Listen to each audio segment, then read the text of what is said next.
Hello students, welcome to my application. तो चलिए students start करते हैं। क्वेश्चन नंबर 3 जो कि कैश बजट का है। ठीक है, देखो, prepare the cash budget of Rang limited for the 3 month ending 39/2022। ठीक है, company has cash crisis. Okay, for that they want to reduce their stock every month to maintain next 2 month sales. मतलब देखो, कहना ये चाहते हैं कि आने वाले 2 महीने में जितना आप बेच सकते हो ना, या जितना बेचने वाले हो, ठीक है, उतना आप स्टॉक रखोगे हर साल। ठीक है, जैसे समझो ये मेरा जनवरी महीना चल रहा है ना, तो जनवरी महीने के क्लोजिंग स्टॉक में मैं उतना स्टॉक रखूंगा जितना मैं फरवरी और मार्च में बेचने वाला हूं। समझे कि नहीं बात को? फरवरी और मार्च में मैं जो बेचने वाला हूं ना, उतना स्टॉक मैं जनवरी के एंड तक रखूंगा ताकि मैं आने वाले 2 महीने में उतना बेच सकूं। समझे बात को?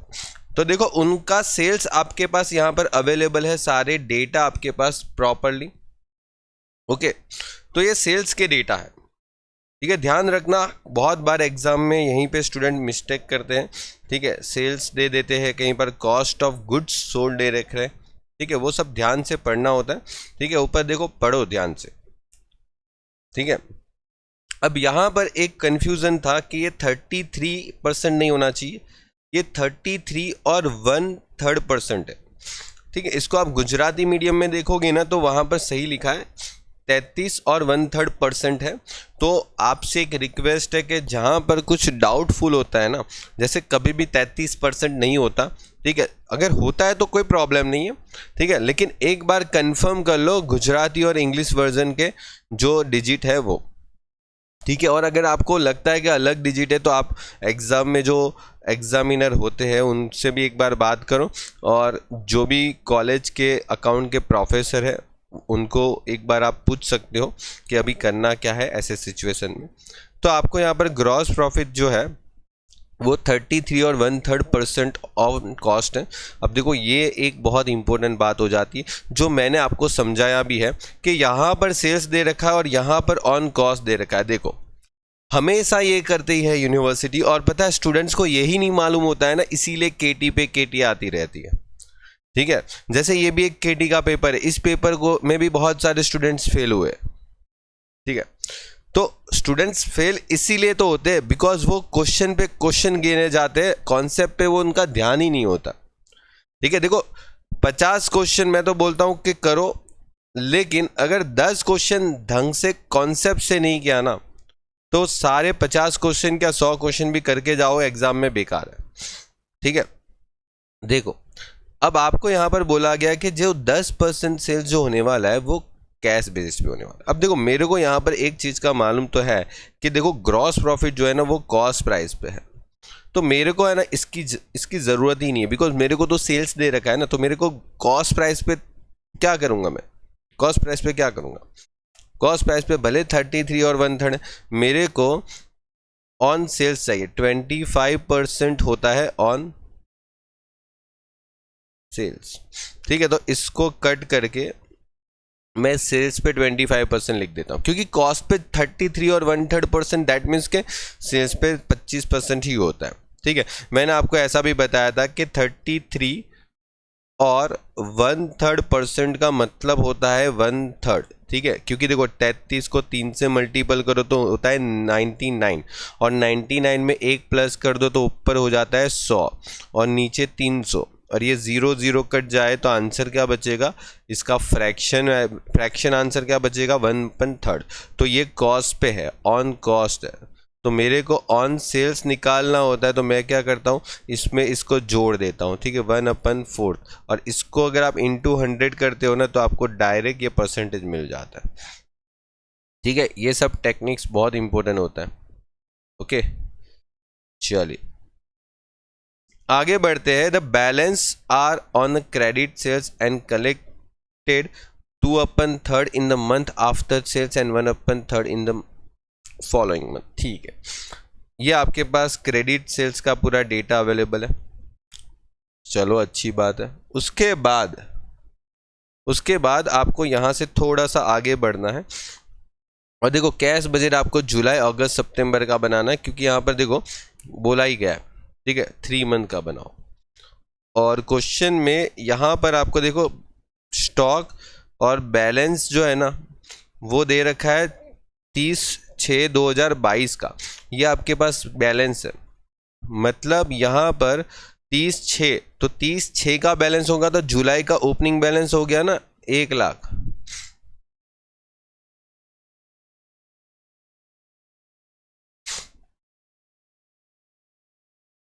हो गया। चलिए उसके बाद यहाँ पर all the purchase are to be paid, एक second, all the purchase are to be made, made आना चाहिए, पेड, अच्छा चलो ठीक है, paid in the month of next month, sorry. देखो जितना भी परचेस करेंगे ना वो हम नेक्स्ट मंथ में परचेस, मतलब नेक्स्ट मंथ में पे कर देंगे, ऐसा बोला है।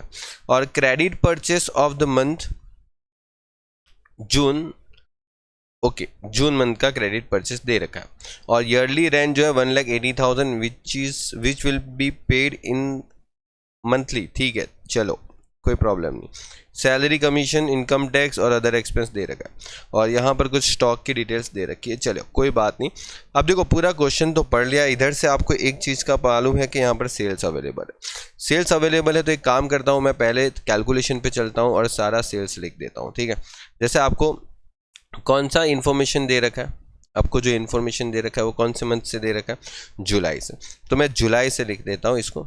चलिए ठीक है, देखो जुलाई, ओके, अगस्त, फिर सितंबर, अक्टूबर, नवंबर और दिसंबर, ओके।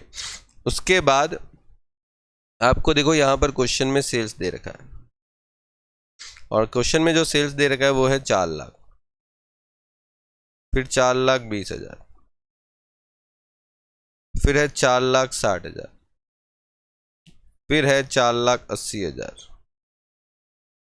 फिर है 5,20,000, फिर है 4 लाख। हो गया। अब आपको पता है कि इसमें से मेरे को माइनस करना होता है ग्रॉस प्रॉफिट, ठीक है।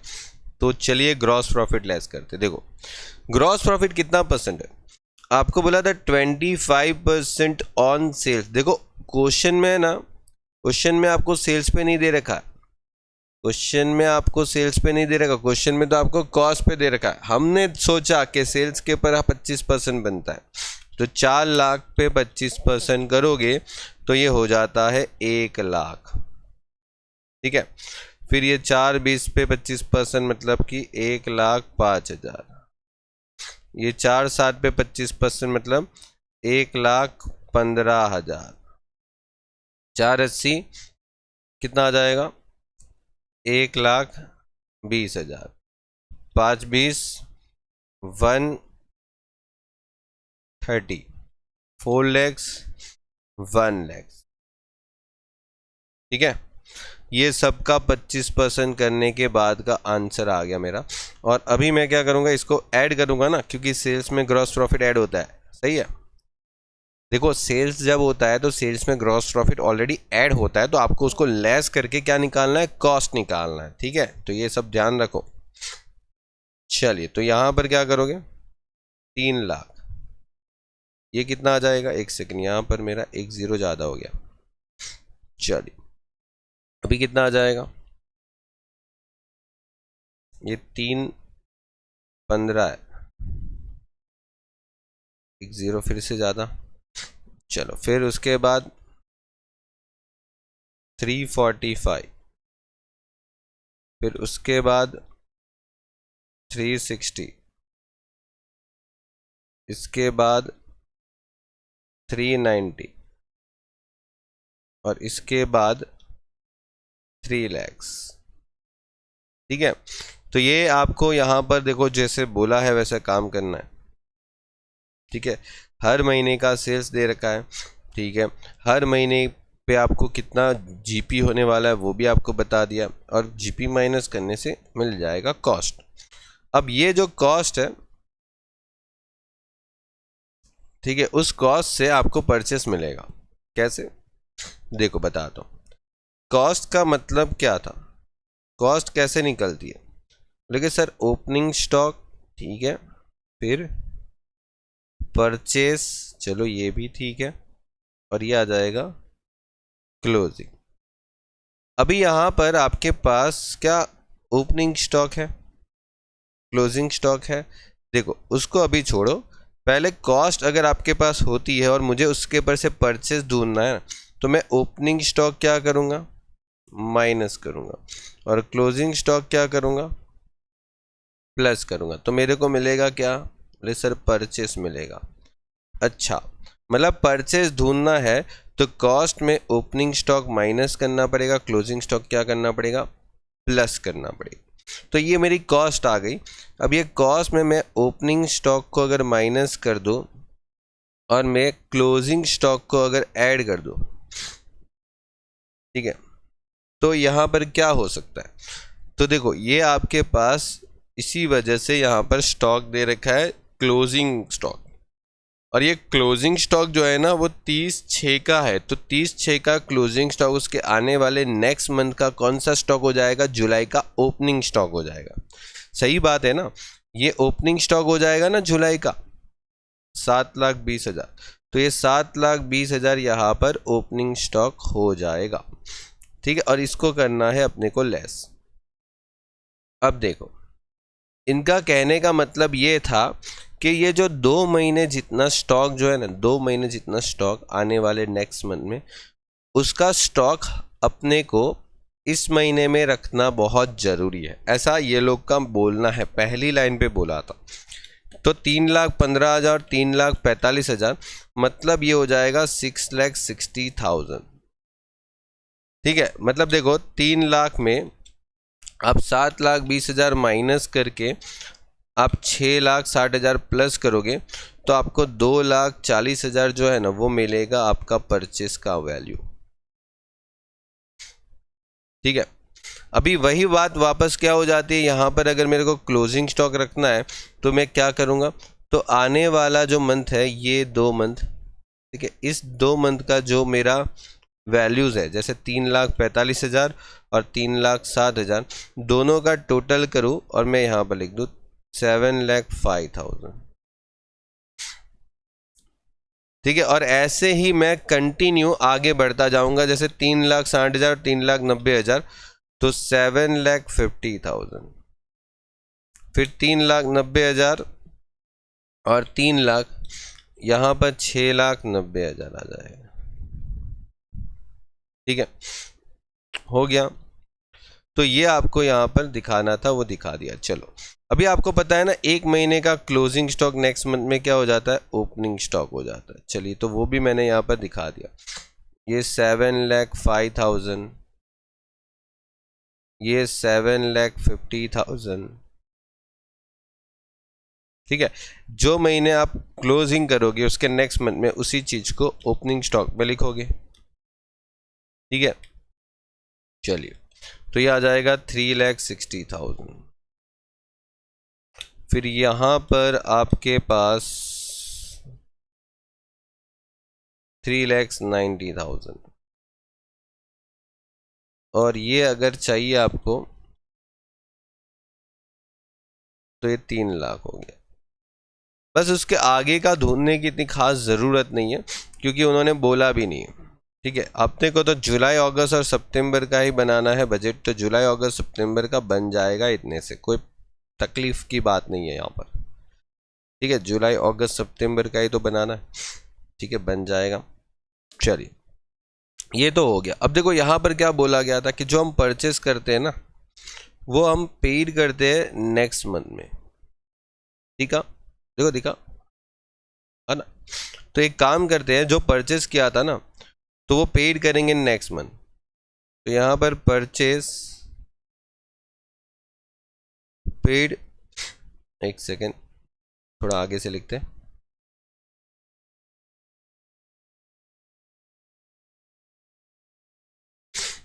Next month. ओके, तो ये जो परचेज का जो अमाउंट है वो हम नेक्स्ट मंथ में पे करेंगे। मतलब ये 2,20,000 जो है 2,40,000 जो है ना वो जुलाई के जगह अगस्त में पे करेंगे, और ये सितंबर में, और ये अक्टूबर में। ठीक है, खत्म। और एक खास चीज यहाँ पर आपको देखने को मिलेगी, देखो ये आपके पास यहाँ पर एक प्रॉब्लम होगी। देखो मैं बताता हूँ क्या प्रॉब्लम होगी। यहाँ पर लिखेंगे पेमेंट टू क्रेडिटर। क्रेडिटर कौन होते हैं? जिसके पास से मैंने खरीदा। तो इसका पेमेंट मैं अगस्त में करूंगा। ठीक है, इसका पेमेंट मैं अगस्त में करूंगा। ठीक है, 2,40,000। इसका पेमेंट मैं यहां पर करूंगा 3,60,000। और अगस्त और सितंबर में 2,40 3,60 मिल गया, मतलब 2,40 यहां पर और 3,60 यहां पर मिल गया। लेकिन फिर बेचारा जुलाई वाला बैलेंस खाली रह जाएगा ना। जुलाई में क्या आएगा? तो देखो जुलाई के लिए आपको क्या जरूरी है? जुलाई के लिए आपको ये जरूरी है कि जून में कितना बेचा था।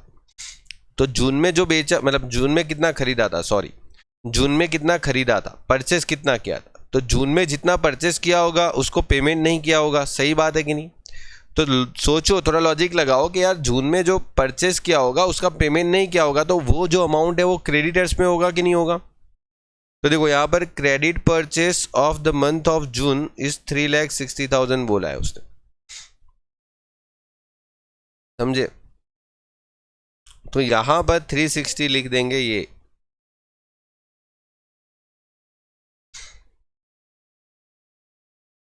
ओके,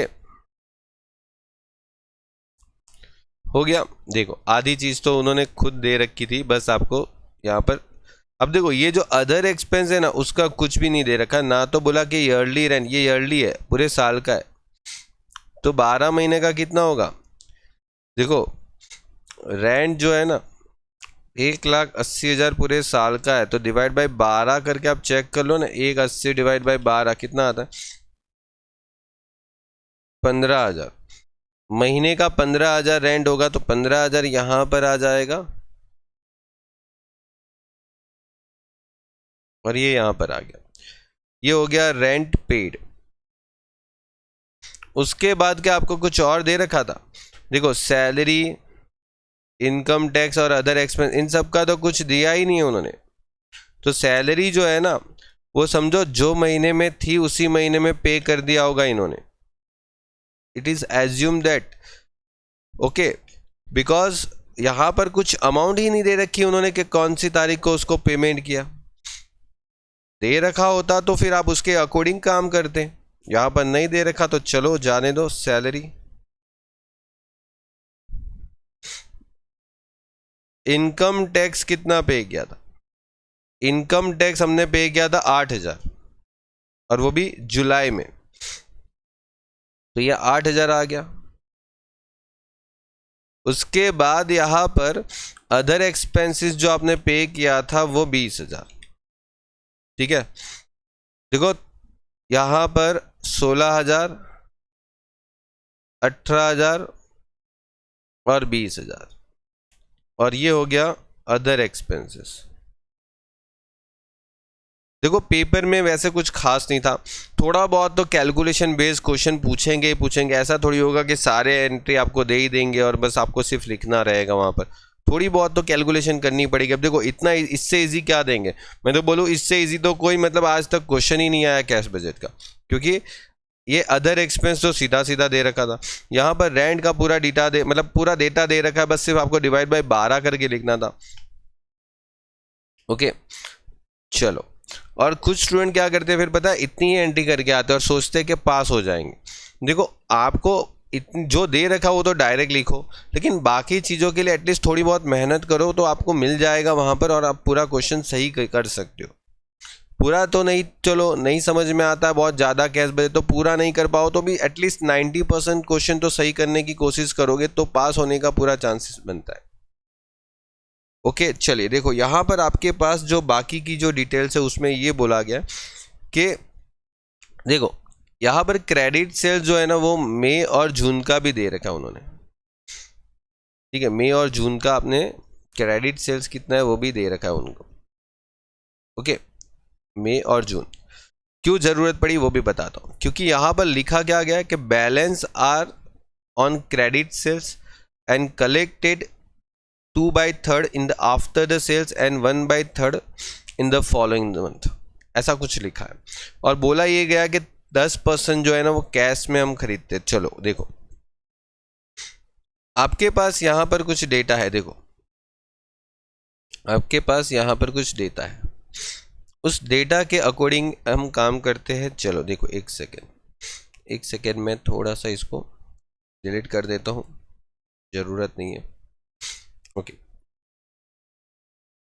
देखो यहाँ पर आपको कैश सेल जानना बहुत जरूरी। कैश सेल जो कि 10% ऑफ सेल्स है, या आपके पास सेल्स है ना उसका 10%, मतलब 40,000 आ जाएगा, 42,000 आ जाएगा और 46,000 आ जाएगा।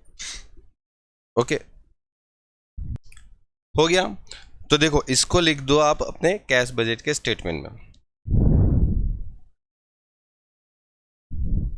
तो देखो यहाँ पर आ जाएगा 40,000, 42,000 और 46,000।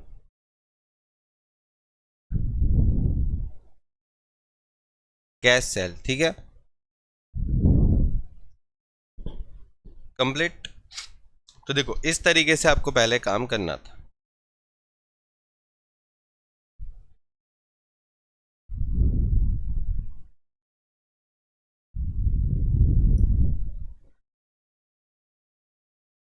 हो गया, चलिए तो आगे बढ़ते हैं नेक्स्ट टॉपिक पे। देखो अभी आपके पास क्या होना चाहिए, तो देखो अभी आपके पास होना चाहिए क्रेडिट सेल्स, क्रेडिट सेल्स। और क्रेडिट सेल्स कितना हो जाएगा, तो देखो वो 90% हो जाएगा, ठीक है, क्योंकि 4 लाख का 10% अगर कैश में बेच रहे हो तो बाकी का 90% हो जाएगा। 4,20,000 का 90%,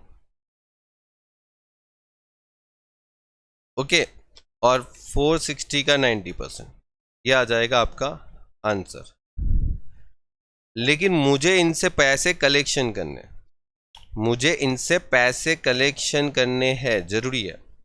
तो देखो यहां पर कलेक्शन के लिए आपको क्या करना है, तो आपके पास कलेक्शन के लिए देखो यहां पर देखो ये मई और जून का भी देखो अमाउंट है 246 और 261, मई और जून का, ठीक है। तो देखो मई का जो पैसा है कितना 246 और जून का जो पैसा है 261, और ये जो अमाउंट है वो कब मिलेगी, देखो यहां पर बोला गया कि आप जितना भी बेचोगे उसका 2/3 जो है ना वो आप 1 महीने के बाद, मतलब आप जिस महीने सेल करोगे उसके बाद, और 1/3 जो है वो नेक्स्ट मंथ में।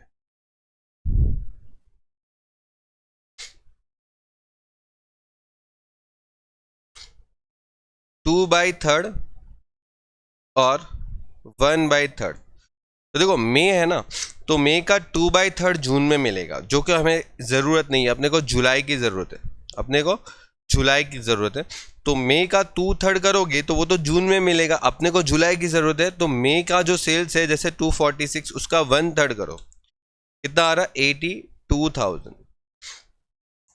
और इसका अगर आप करते हो तो 2/3 और 1/3, तो देखो जून में जितना बेचा था उसका 2/3 करोगे तो 174, और उसका 1/3 करोगे तो 87 यहां पर, ठीक है। फिर जून के बाद जुलाई जो है, तो जुलाई का तो उनका क्रेडिट सेल्स यहां पर अवेलेबल है 360, 360 का 2/3 करोगे और 1/3 करोगे, 360 का 2/3 240 आ जाएगा, और 360 का 1/3 120 आ जाता है, ठीक है। और ये जो अमाउंट है जुलाई के बाद, जून जुलाई, एक सेकेंड,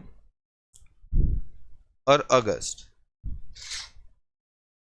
378, ठीक है, 378 हो गया। अभी 378 में अगर आप उसका 2/3 करोगे तो वो नेक्स्ट मंथ में चला जाएगा, तो ये अमाउंट आ जाएगा 252,000। बस इसका टोटल कर लो, काम हो गया। 82,000 प्लस 174, 256,000, 87,000, 240,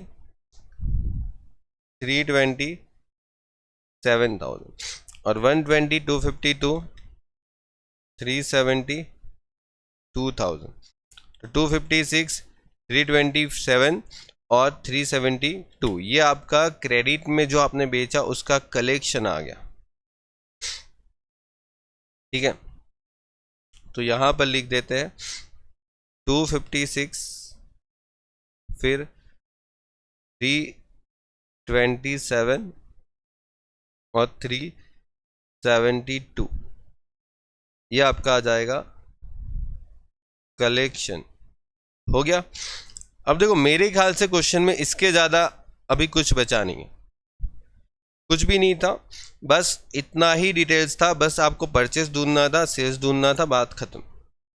बाकी सब चीज़ तो एज इट इज़ देखो क्वेश्चन में दे रखी थी। 1,40,000 और 256 कितना आ गया? 396 हो गया। चलिए उसके बाद आपको यहाँ पर इसका टोटल कर लेना है। 360, 15, फिर 48, 8,000 और 16,000 कितना आ रहा? 447।